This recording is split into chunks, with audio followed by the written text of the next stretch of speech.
Hey everybody, I'm Zach. And I'm Jesse. And Jesse, do you remember on Tesla Time News a few weeks ago, we talked about this company where they sold an electric vehicle that seemed to fold up like an Ikea box almost? I do remember that. Well, I was so intrigued, and a lot of our viewers were too. We got lots of emails. So I thought, hey, let's get the founder of the company on the line. Let's ask him all the questions that we got. So Hakan Lutz, thank you so much for being here with us. You're the founder of Luvly in Sweden, is it? That's right. That's absolutely right.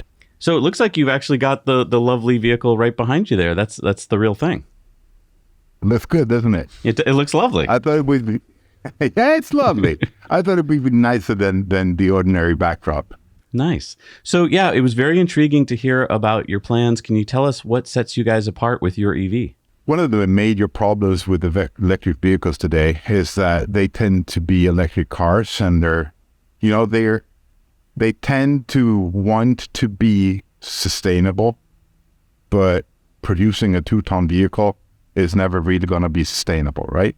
And also the whole traffic situation in cities today, with cities full of cars, and of course it's nicer with electric cars than it is with ICE cars, but still you have cities with that are basically built not for people but for cars. And then you have the alternatives, the micromobility, which is not really viable for most people, in terms of commuting or all of the chores that you need to do with a car today. At the same time, we know that cars are used for very short distances normally. And, mostly there's one person in them. Sometimes, rarely, there's two. More than two is sort of never happening. So basically, there isn't really a good alternative to cars today. You have microcars, but they tend to be honest, quite unsafe, and also very, very expensive for what they actually deliver. So what we set out to do was to come up with a technology that would allow us to build light, safe cars that still aren't expensive. And that took us quite a while. So we heard in the story that we did that your vehicle can kind of be packed fairly flatly and brought to like a micro factory. Can you tell us more about how that's supposed to work? Well, the thing is, we don't build sort of a body in white. So we don't build a vehicle the traditional way. Rather, we build a safety cell out of sandwiched composite panels, flat panels, that we then assemble to form the safety cell that also is the chassis of the vehicle from these flat panels using connectors, sort of extruded material, in our case, the aluminum. And then we connect all of the load-bearing parts, suspension and batteries and seatbelts and what have you, to these connectors. So we get load distribution from the loads to the skins, the laminates of the sandwich through the connectors.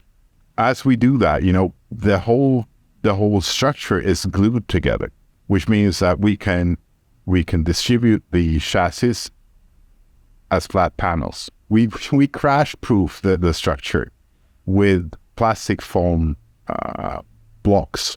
Because it is so light and because we don't build vehicles for high speeds, this is sufficient. Now, what you have then is sort of actually mechanically the complete vehicle, and what it needs is a body. And the body is made out of thermoplastic, very thin, very light, but also shatterproof. It's sturdy as frig. And you click that onto the structure. So that's the tech solution. I feel like I haven't heard of a car that's made this way before. Is that true? I would say that it's absolutely true. It's also a way to produce a raw vehicle that we patented in basically most of the world. So you better hope it's true. So I mean, I'm not an engineer, Yeah. but like it seems like the reason we probably haven't heard of this before is speed related, right? If you go above a certain speed, then you've got to start building in all sorts of crumple zones and you have to have really strong materials. But it sounds like if maybe we stay below a certain speed, we can get away with this type of building. So what speed does the vehicle go up to? Well, first of all, I'm gonna question what you just said, because Good. if you look at sort of some of the fastest cars on the planet, the Formula racing cars, this is how they're built. They have a sandwich composite safety cell.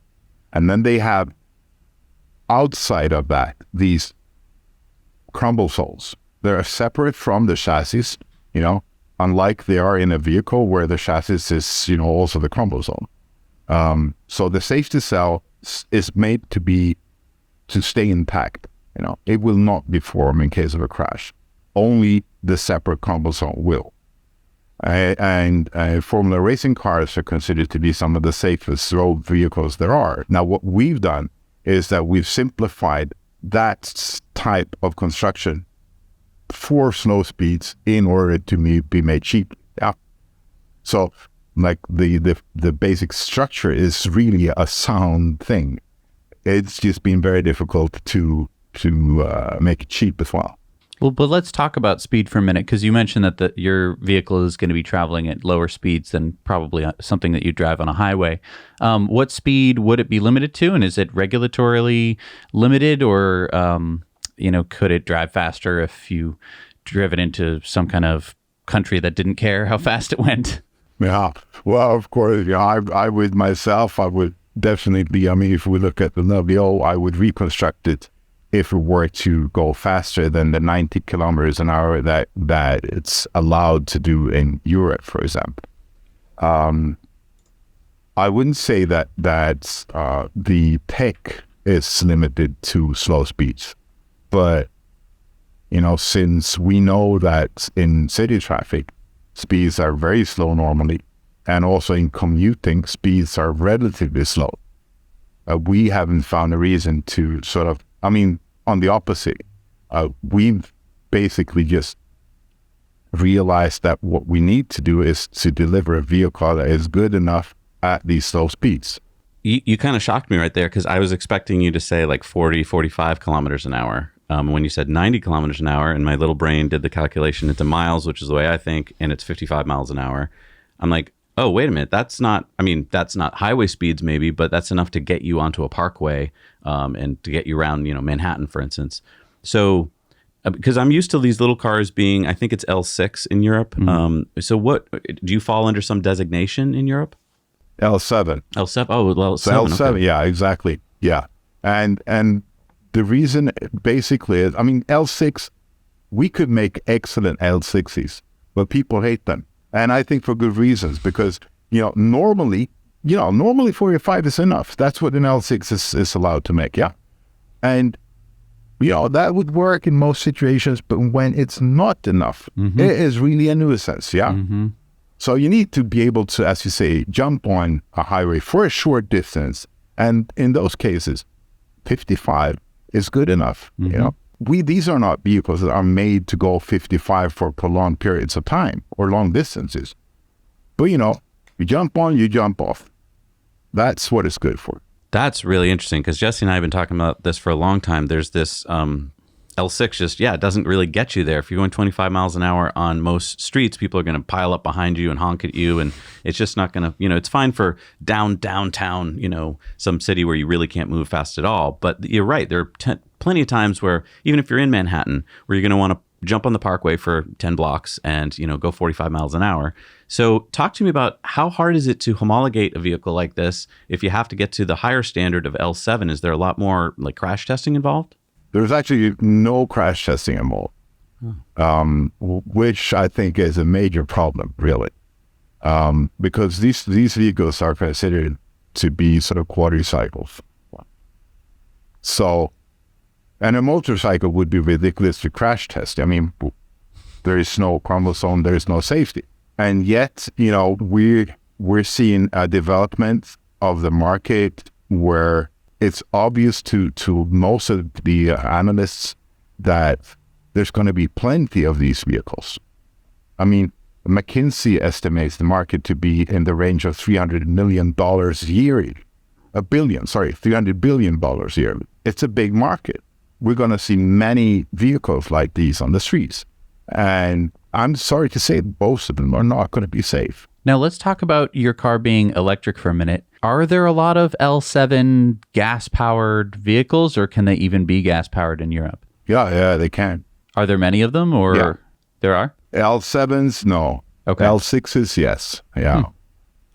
There's really a whole lot of L6s that are diesel powered. So we are totally into specs here on the channel. So let's deep dive into, how big is the battery, all sorts of cool stuff like that, like charging speeds and stuff like that. Can you give us a hint of what we get with the Luvly? I'll give you some hints. Yeah. Okay. So what we have now, we've equipped it with two packs of 3.2 kilowatt hours each. Mm-hmm. So a total of 6.4. And that should take you about 100 kilometers in city traffic, right? Yeah. The whole vehicle weighs 400 kilos. Wow. So it's, yeah, exactly. Which is also, a light vehicle. You don't need lots of batteries. You don't need lots of motors. You get fairly good regenerative braking. So yeah, it's that's why it's doable. We've split it into two packs because they're swappable. Oh, nice. So each of these packs, yeah, exactly. Each of these packs weighs about 15 kilos. That's it. No way. Wow. Yeah. Yeah. So two of those would take you about 100 kilometers. Wait, so you just solved a major problem, right? Because if I live in a city, my number one question I hear from most people is like, well, if I buy an EV, Zach, where do I plug it in? Right. Do I have to run an extension cord over the sidewalk, and then I'm going to get a ticket from the city, and they're going to come and take my car? I never get that space in front of my house anyway. Right. So now you're saying basically just... Yeah, bring it into the cafe or the office or your garage or your home. It doesn't really matter. And that's also sort of a major reason why I'm not going to go into charging times. Because it doesn't really matter in this case. Right. It doesn't really matter. Right. And you can also, you can charge one of them. You can have one half depleted and one fully charged. It's really a very comfortable system. How did you, so we've talked to lots of companies. I think that and I've heard little bits and pieces of this car in other companies, but I haven't heard of this all in one package before. How did you hit upon this? Like, have you driven around in EVs and you kept, a checklist of things you liked and didn't? Like, how did you end up with this? Well, put it like, I think it's a 40-year development process. Yeah. Wow. A combination. In Luvly, we're a bunch of car nerds. Yeah. We love our cars. We love the freedom. We love the sense of the world is at your feet that a car can provide. I don't think we would want to be without them. But then it's also, all of these downsides of cars that I started by discussing, the energy waste, the economic waste, the sound pollution, the air pollution. There are so many downsides to cars that it's really difficult to motivate that you use a car the way we do. And still we want to, So I think all of us really have been looking for a replacement, that would sort of suit our needs. And then it's sort of a combination of that and just a lot of hours spent on developing the technology and thinking through the technology and, not staying in like the old paradigm of how a car should be built. Elon Musk has said many, many times that making a prototype is the easy part. It's mass production that's the hard part. It's, he's come up with so many different ways to describe it. It's like eating glass and staring into the abyss. So it looks like you've got a prototype right there. So you've done what he says is the easy part. I'm sure you didn't feel like it was the easy part. But what's it like for you? You're a small startup company. What are the next stages and how are you going to start to make these? Because what we heard when we ran the story was a lot of people like, okay, Zach, where do I get one? This sounds great. Have it shipped to my house. I'll put it together myself. So how can people get one? Well, of course they can't at this time. And the thing is, as you say, we're a small company. We're a startup. And we feel that we have a solution that is a lot bigger than us. We also have a unique situation where the whole platform, the whole way of producing them is ours. We own it. We patented it, So what we think is that the best way for us to sort of take over the world with this tech is to allow others to use it instead. Yeah. So we intend to license the whole platform, as well as the technical solutions that we've developed, the whole processes to others. It's quite obvious that even the first production plant that we set up will actually be someone else's plant, that will produce this type of vehicle. And so this kind of gets around the problem that a lot of EV startups have faced, which is that they start up, they make a vehicle, everyone goes, that looks awesome, it's electric, I love it, I want one, please make me one. And they say, okay, we will start to make you one. And what that entails is making a factory. And then, the big problem with factories, the reason we don't all have one is because they cost a lot of money. And it's really hard for a startup company to get the amount of capital that you need for a factory to produce enough vehicles that you reach an economy of scale to, actually make a profit on every vehicle that you sell. And so are you telling me that basically your strategy is by licensing, you are kind of getting around that problem? You're saying, okay, could we raise the capital? Maybe, but instead we're going to license it. Well, first of all, I mean, if we were to build one factory to produce all of the vehicles that we would want and possibly be able to sell, right? It would have to be a massive factory. Or we could go the other way, we would build lots of these micro factories that we've designed, that would get around the massive factory and the shipping of finalized products, but then we would have to run a whole lot of factories in different places. That would not be feasible for a company like ours. If we've been in business for 20 years, maybe, but we haven't. So yeah, this is definitely the way for us to expand. And it's also because we've simplified the whole production to this ridiculous extent, honestly, you've never seen a vehicle. I'm so sorry that you're not here, because I would have loved to show you how we could click on the body, like Lego. It clicks on and it's done. This means that the production, the assembly facilities that we need are not comparable to that you would see in automotive, for example, where any type of plant would set you back hundreds of millions of dollars. We're estimating that a production plant is, provided that you have the physical structure, will maybe cost you a couple of million.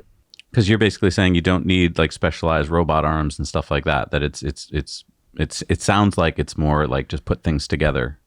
Yeah, well, you need some specialized tools. You need some jigs for the chassis assembly, etc. Yes, well, they're not massive, brutal things. I mean, the whole chassis weight is less than 60 kilos.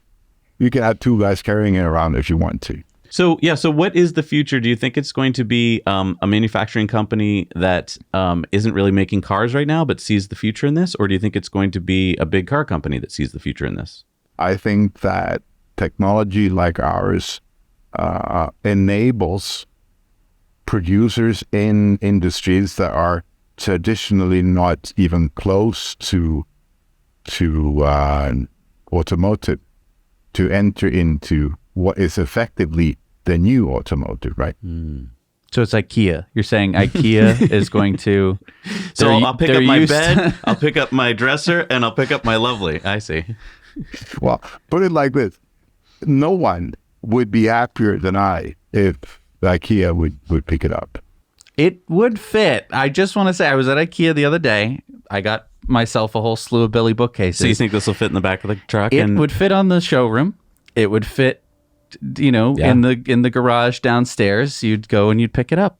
Yeah. I don't know. I love it. IKEA, you snap on the different colored panels. I can see it. I totally can see it. I really can. Yeah. It's How long do you think the instruction book is for this? Well, it's we've simplified everything. Yeah. Well, this is great. So, I mean, I guess the problem at this point is that we talk to a lot of consumers, like people who want to get in the car. But what you're kind of talking about is you're talking business to business right now. You're not really ready for consumers because that's not the stage you're at. But from a company point of view, this is kind of awesome, I would think, because normally you have to raise a lot of funds to make a few, a small batch of cars, and then you have to raise more money to make more cars. I would guess that you guys don't really need to do the traditional fundraising that most companies have to do because you've pretty much done all the hard work. Oh, I wouldn't go that far. Nah, we still need lots of money all the time. money is always a problem. Yeah, I mean, especially in this market climate. Yeah. So, I mean, what are you guys, when you do think of doing your next round, are you considering crowdfunding rounds? Are you going to go traditional like venture capital rounds? Are you able to talk about any of that? I'm not really. What I can say is that we're not looking at crowdfunding. Is there anything that the EV community can do to help? So people watching right now, like, this is exciting, I want to bring this to reality. Is there anything they can do? First of all, I would definitely wish that there are some guys in the type of industry that we are, turning to, that would say, okay, yeah, let's get in touch with Håkan and let's license this. Let's start building these, because that's what we're doing at the moment. We're collecting those potential interested parties. And of course, go to the website, sign up for a vehicle, sign up for the newsletter. Let us know that you want it, because it really makes us happy. We love to see that. Yeah, but it's the motivator. It really is. But it's also, when we see that we have thousands of people that want the vehicle from a certain place, that really motivates us to go and find a producer in that place. I mean, for example, to be quite honest, we really had not foreseen that the interest would be so massive from the US. Over here we think of America as, you drive humongous cars, all of you, and then really the interest is massive from the US.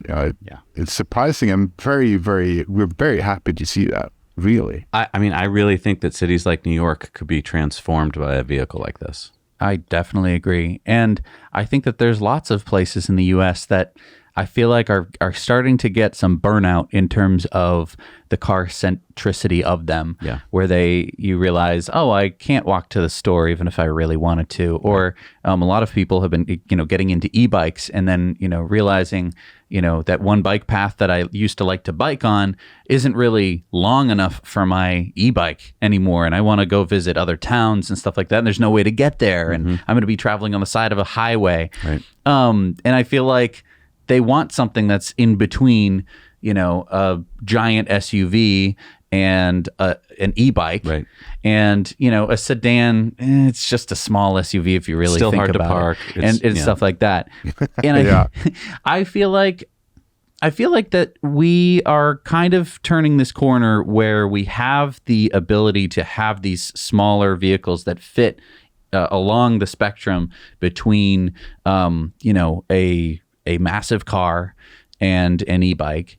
And this is fitting into a nice part of the niche, in my opinion, where it's not limited to stupidly slow speeds, where I've noticed even on an e-bike, I feel safer the faster I'm going on some e-bikes on certain roads, because now traffic isn't zooming past me. They're gonna have to take 15 seconds to approach me slowly, and then they're gonna know that I'm there. I'm not gonna come around a corner and have a car coming right up behind me. And I feel like it's the same thing with this style vehicle. I love the L7.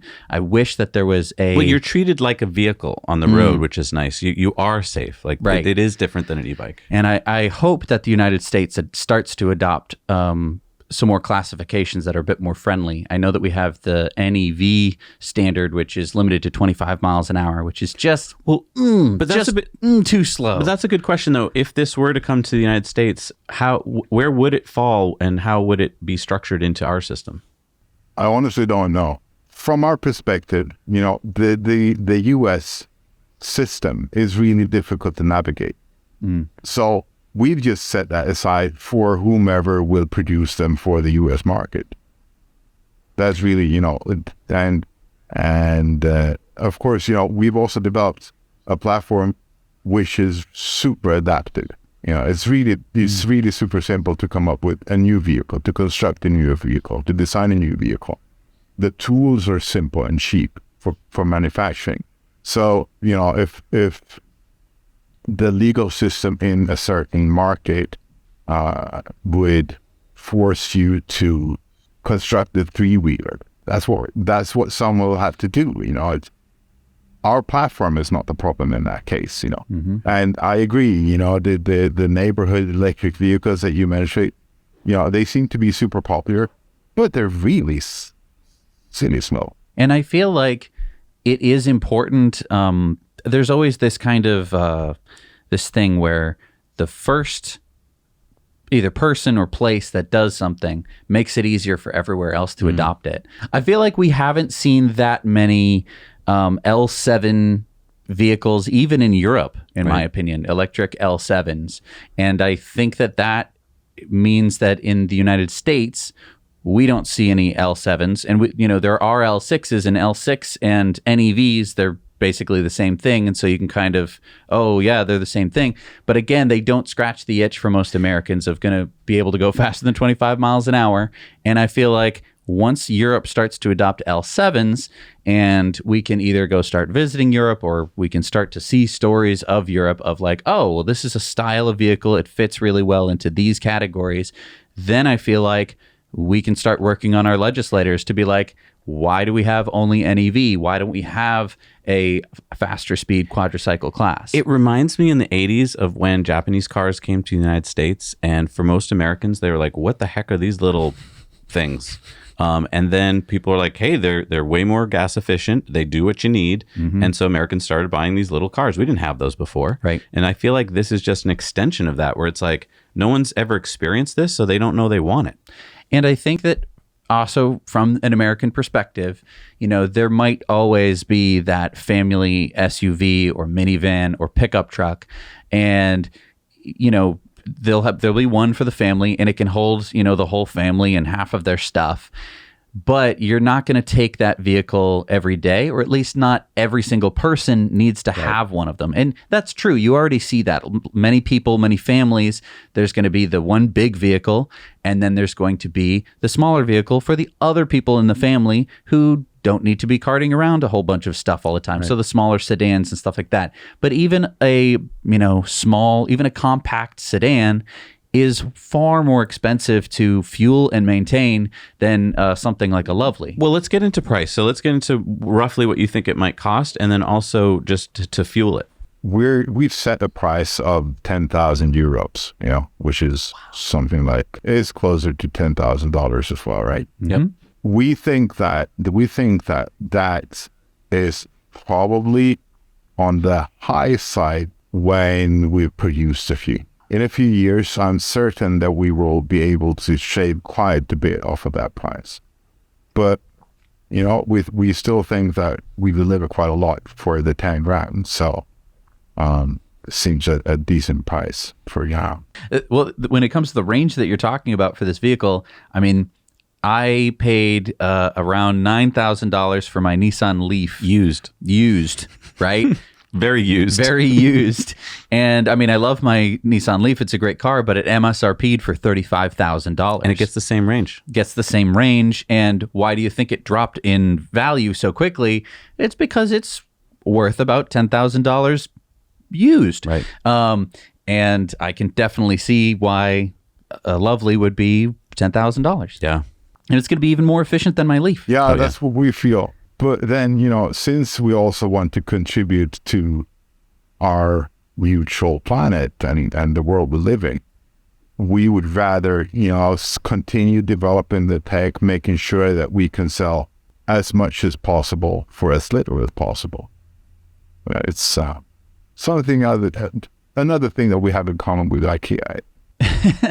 Well, because it is funny, you're able to get 100 kilometers of range on, 6 kilowatt hours of battery.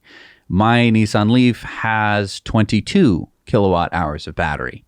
And so it's able to get roughly the same range with 3 or 4 times the efficiency. Yeah.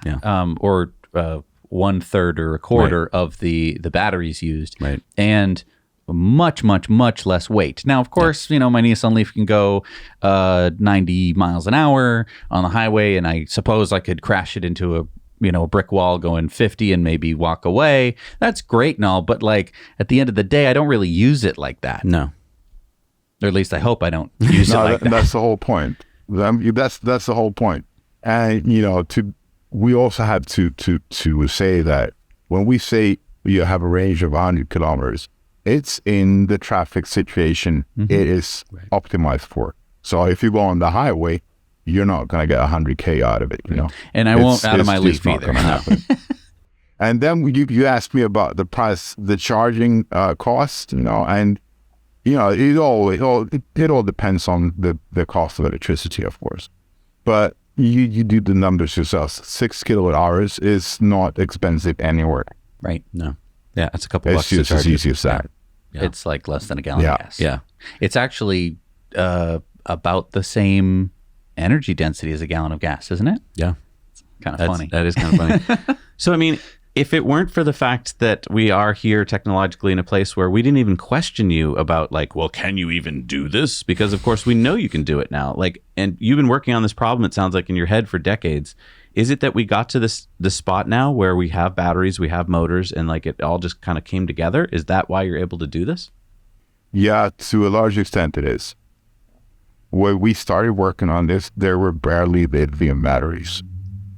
Yeah, the cost, the quality, the energy density, all of these, of course, you know, they lined up. But I think the most important thing that has happened is that when we started doing this, and we went around trying to convince investors and the market that, you know, this is what the future is going to be like. You know, we're going to want super energy efficient, light, nice urban vehicles. We were the clowns. You know, people will laugh at this. See outside, yeah, everybody wants an SUV. That's how it is. You know, nobody would want that. And so the understanding, the whole market has just changed during this time. Are you worried that with intellectual property that it's tricky, right? I mean, there's you know, you patent something and then there's whole countries that just ignore you, you know, and just like, oh, well, they made that thing, we're gonna just copy them. I'm kind of concerned, like if I was you, that China would basically take one look at my design and be like, let's go do that. Is that a concern of yours? Well, I mean, of course, it would be nice to get a piece of that cake. Yeah. But on the other hand, if the Chinese or just a few Chinese major companies would adopt this tech, I cannot say that it would hurt us. They couldn't sell it here because it's patented here, right? And by here, I mean in the US and in Europe and, you know, major parts of the world. So I actually think that they would do us a service. You know, they would help us prove that this is really good tech, you know. And I think for the Chinese to adopt the technology and use it in a widespread way, that would be a very good proof point for us. It would be very difficult then to come and say, no, you know, that's all good. So you brought up an interesting point, which is I think to our audience, a lot of them will look at this, they understand stats, they understand what they're looking at, and they go like, that sounds great.